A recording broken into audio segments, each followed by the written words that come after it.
Kindiki erete atongoria aria kuringana nake marenda wathani na njira cia ngungo makurwe magieterera mwaka wa kithurano wa 2027 na ati utongoria we njarari cia ruvonge rwa kurugamirira ithurano IEBC tondo nio ikoragwo igituithania ithurano na kwandirira atongoria. Mimi nataka niseme ya kwamba katika mambo ya uongozi katiba imesema IEBC ndio itatayarisha mambo ya uchaguzi na kutangaza, na mwenye afurahi vile IEBC imesema aende mahakamani, kama ni High Court kwa wabunge, kama ni uchaguzi wa rais anaenda Supreme Court. Augete gutie mundu ugwetikirwa gukorwo akirete wagagu kwingira mawabicire ma thirikari na njira itagiririkite kana kuthukangia indo cia andu kiumbe kana cia thirikari aina matanya ma gwoca wathani. Sisi hatutaachilia nchi yetu ivurugike. Tukiangalia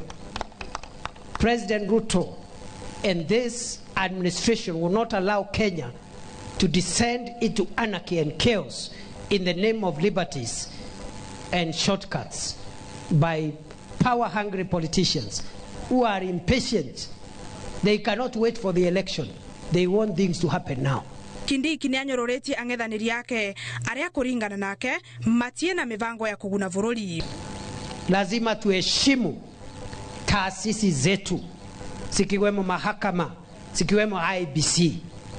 Wale ambao wanaleta siasa ya utoto ya kujaribu kuvuruga nchi ya Kenya na kutuambia ya kwamba ati kuna njia za mkato za kutafuta uongozi, wajue ya kwamba nchi yetu ya Kenya haitaki kusafiri safari ambao nchi zingine majirani wetu wametembea. Atongoria aria mara igongona ririri makioneka kunyita mbaru miario ya President Ruto ya ate aria makunyitwa makithukangia indo makarathwa maguru na vuvocio magatwarwa igotiri.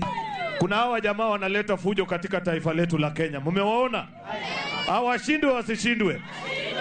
Imagine wewe uko na duka yako hapa Kiminini. Unauza mboga, unauza nini ama nini?